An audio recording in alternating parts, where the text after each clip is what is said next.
So, we are discussing about the basics of protein, right. So, in this dairy and food products, food process and products technology, in lecture number 26, we still say about the basic of the protein. If you recall that we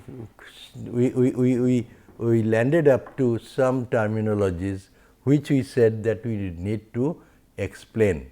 So, let us look into that. So, we said that folding, then what it is? Folding is, protein folding is the physical process by which a protein chain acquires its native three-dimensional structure, a conformation that is usually biologically functional in an expeditious and reproducible manner. This we have said that folding is what explained also.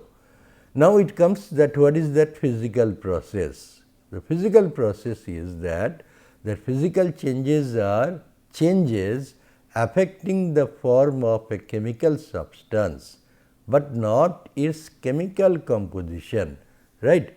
So, it is affecting the form of the chemical substance, not the chemical composition. Like we know, simple one I am telling that fructose or glucose, we know the chemical formula is C6H12O6, right. Why I am giving that because this is simple, but when we are going to any complicated things like protein made of amino acids, they are big in terms of structure, in terms of formulae, etc. So, to understand this, that say C6H12O6, right. So, this combination can be of different, okay, but the changes which are being this physical process where it is being happening, it is the only physical system change it is happening, right. If you have come across that okay, I give another that not C6H12O6, even much more simpler, that is C6H6, that is the benzene, right. C6H6, that is the benzene, right. Benzene can be a straight chain, right, C6H6, and it can also be a ring chain, right. So, and also it can like the one which we have just said about that glucose C6H12O6, it also can have a straight chain, it can also have a ring chain structure, or it can also have a chair form structure, right. So, but all of them are the physical orientation of this, right. So, there is no chemical change in that, it still remain C6H12O6 or C6H6, and their chemical properties did not change. So, physical process means where the physical changes are being brought about and there is no chemical compositional change is happening. So, physical changes are used to separate mixtures into their component compounds, right. Like physical separation in our school age, you have done that, you are given a mixture of sand and and maybe some iron and some others. So, how can you separate? So, that is the physical separation system.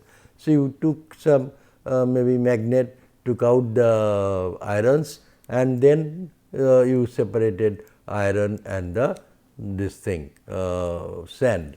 So, that is a physical system, physical change, right. No chemical, neither the iron was chemically changed nor the sand was chemically changed. So, this is what is the physical process meaning, right.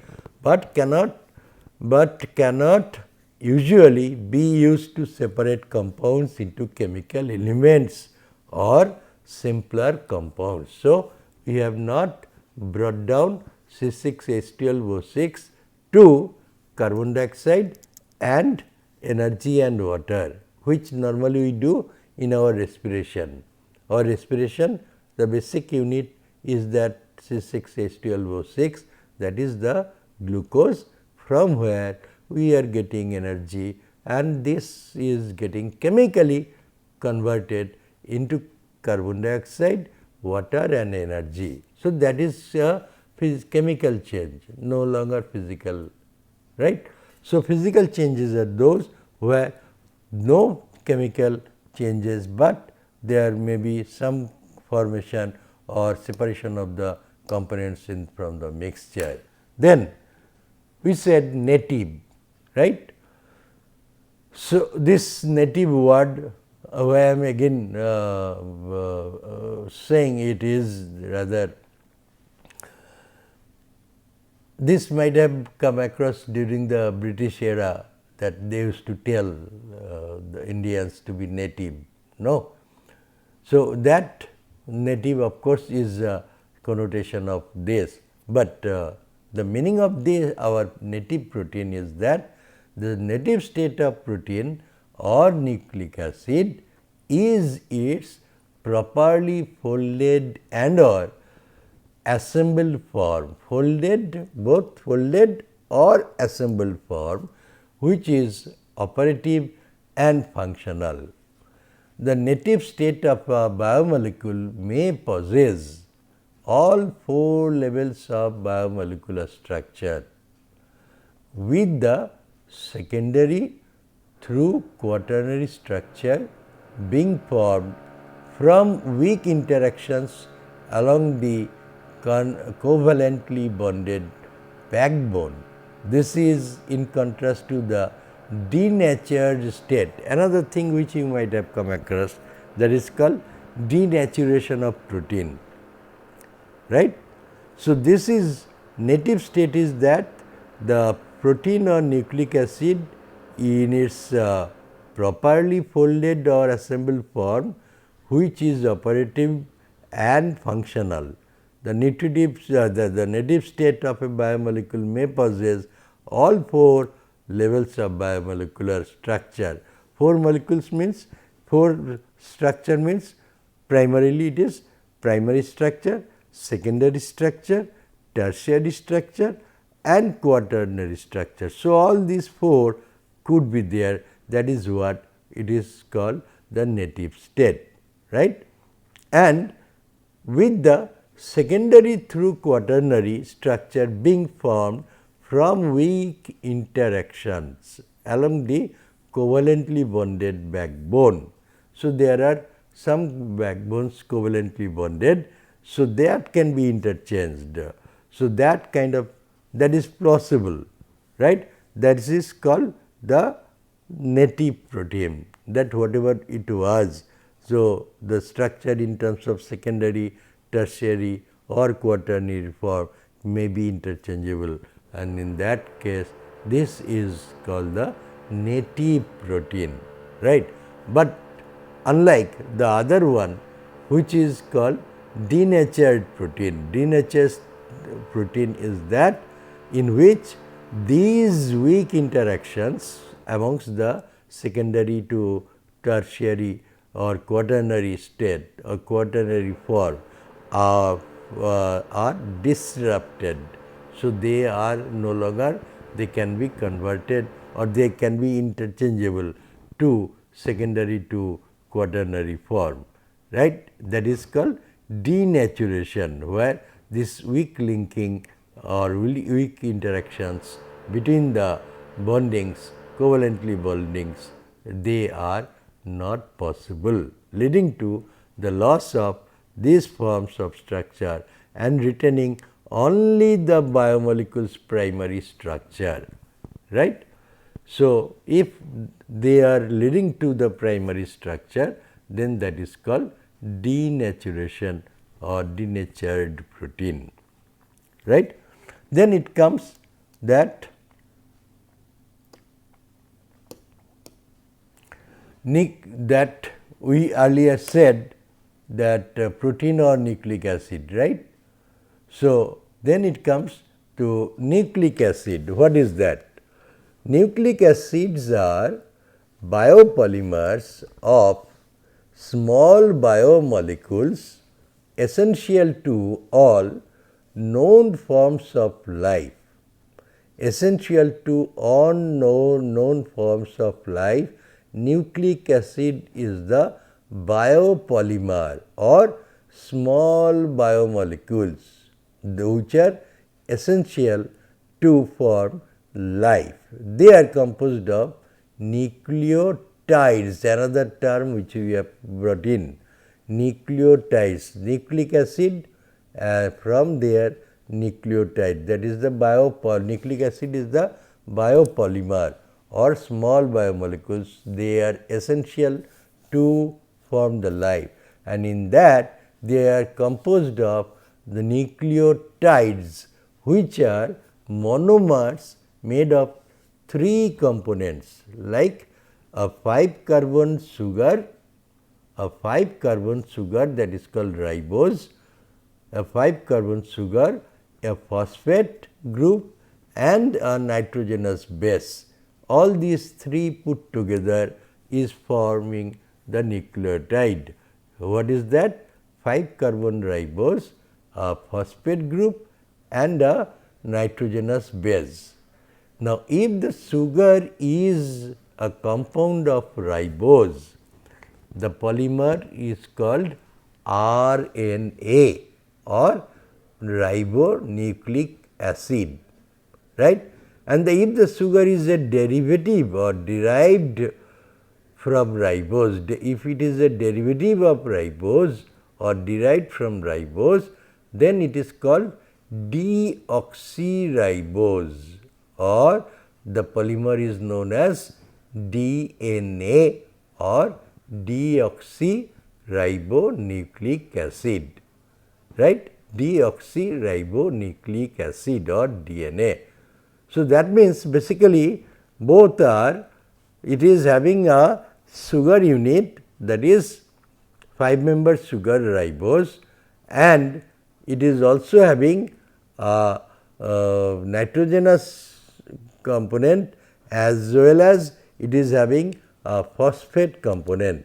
All these 3 put together is forming the nucleotide, and this nucleotide, if it is made of ribose, then that is called ribonucleic acid, or if it is made of derivative of ribose, that is derived from ribose, that is called deoxyribose, then that form is called DNA and the polymer is known as deoxyribonucleic acid, right. Then we come to nucleotides. Again, nucleotides are organic molecules that serve as the monomer. So, nucleotides are the monomers units for forming the nucleic acid polymers. So, nucleic acid is a polymer whose monomer is the nucleotide. Monomer means single unit, right. Monomer is the single unit. For example, though it is not a part of it, but still like starch is the polymer of the monomer. Which one is the monomer? Monomer is the glucose. So, starch is made of the polymer, starch is the polymer made of the monomer, that is the glucose. So many glucose units are connected, and that is how it becomes a polymer. Like I give another example, that is like ethylene, CH2 double bond CH2, right. So, ethylene, when they are polymerized, means n number of ethylenes are being added, then it becomes polyethylene, right. So, which normally we know as polythene, every now and then we come across, right. So, that is made of monomer is ethylene and the polymer is polythene or polyethylene. Similarly, here the monomer is nucleotide, and the nucleotide is what? It has a sugar group, it has a nitrogen group, and it has a phosphate group. All three put together is forming that nucleotide, and they are either, if the sugar base is, if the sugar base is ribose, it is ribonucleic acid RNA, or if it is the derivative of ribose or derived from ribose, that is called deoxyribose, that is called DNA or deoxyribonucleic acid, right. And these are the unit block for the life called nucleic acid, right. So, we come again that nucleotides are organic molecules that serve as the monomer units for forming the nucleic acid polymers as deoxyribonucleic acid or DNA and ribonucleic acid or RNA, both of which are essential biomolecules in all forms of life on earth. Nucleotides are the building blocks of nucleic acids. They are composed of 3 subunit molecules. For example, as we said, nitrogenous base, a 5 carbon sugar, that is ribose or deoxyribose, and at least one phosphate group. These 3 are essential. They are also known as phosphate nucleotide. They are also known as phosphate nucleotide, like this one, right. They are also known as phosphate nucleotides. So, this looks like this. Okay. This looks like this, that this is the, if this is the phosphate unit, this is the nitrogenous compound, and this is the sugar base compound, right. So, all these 3 are linked, connected, then only it is forming that building block are called nucleotide, right. Here we write nucleotide, right. So, this nucleotide, then we have explained here, that is the nucleotide contains the 5 carbon sugar deoxyribose at the center, this is one, and a nitrogenous base called adenine. This is the nitrogenous base, this is called adenine, and one phosphate group, this is the phosphate group, that is called the phosphate group, right. The deoxyribose sugar joined only to the nitrogenous base, that forms a deoxyribonucleic acid called deoxyadenosine, right. Deoxyribonucleic acid also can be said as deoxyadenosine, whereas the whole structure along with the phosphate group is a nucleotide, right. So, deoxyribonucleoside and this is also deoxyadenosine, whereas the entire thing is known as the nucleotide, that is the constituent of a DNA with the name deoxyadenosine monophosphate, that is the entire thing, deoxyadenosine monophosphate, right. So, this is how the nucleotide comes into play, how detail we have said. Now, from this nucleotide, let us go to the protein part, that is, we said the 4 forms, that is the primary, secondary, tertiary and quaternary, right. So, again this one I have taken from the source I have given, that this is the source from Wikipedia we have taken. Okay.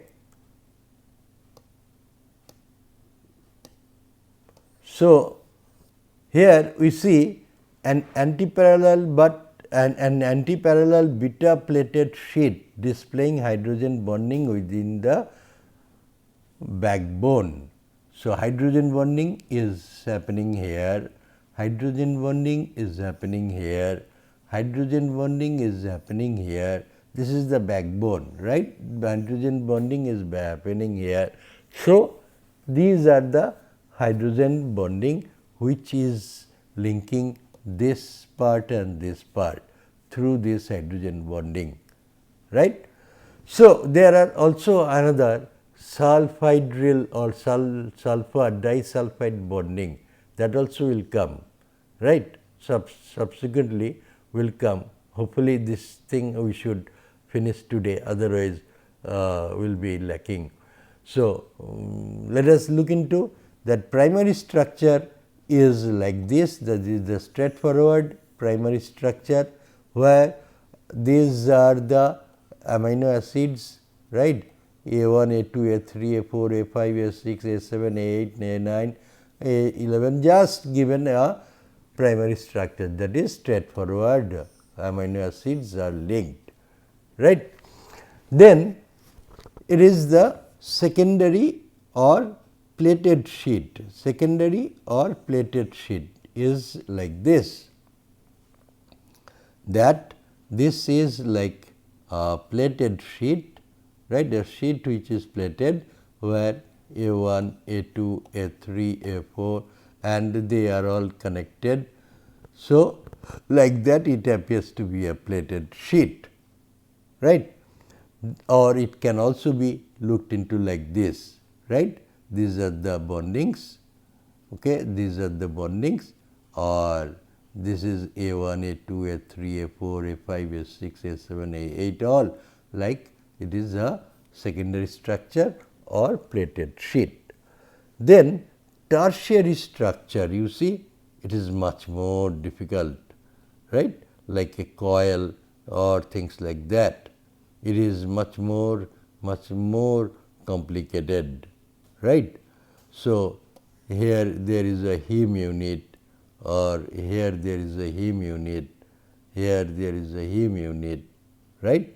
So, heme unit means hemoglobin or globular protein, right, and that is the quaternary, even much more complicated than this, right.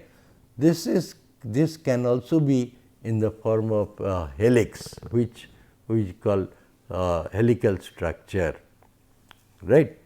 So, let us look into then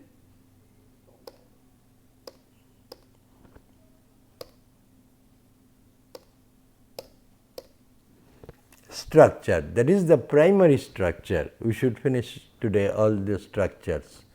That primary structure is amino acid sequence which is a polyamide. Primary structure is a amino acid sequence which is a polyamide, right.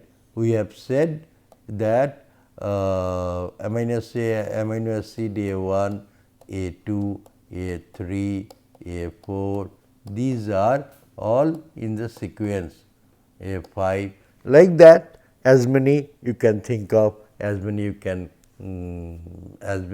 put. So, accordingly it will be so much, right. So, this is the amino acid structure, or called the sequence of amino acids, which is a polyamide. Secondary structure, which is regularly repeating local structures stabilized by the hydrogen bonds. Hydrogen bonding is there, which we have shown there. The most common examples are the alpha helix or beta sheet, which is also known as beta plated sheet, and turns. Because secondary structures are local, many regions of different secondary structure can be present in the same protein molecule, right, because it is a local. So, that is why many regions of different secondary structures can be present in the same protein molecule, right. Then it comes to tertiary structure. So, tertiary structures are those where the overall shape of the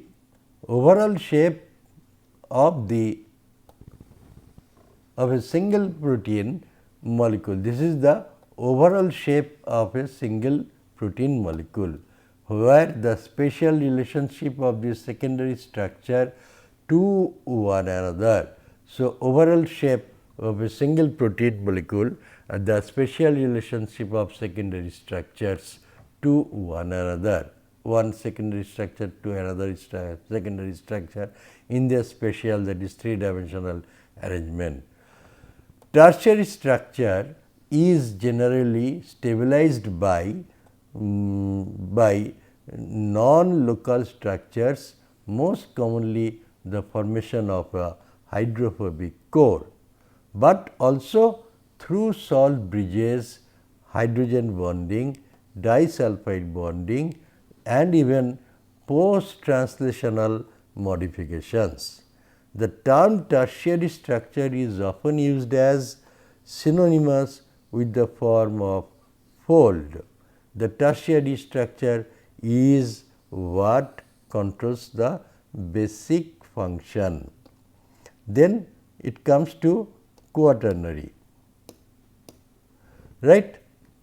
So, of course, we have seen that this is the disulfide, right. This is the disulfide. So, if this is another sulfide with chlorine. So, this is S2Cl2, right. Similarly, this is another sulfide, this is a multi block of maybe multi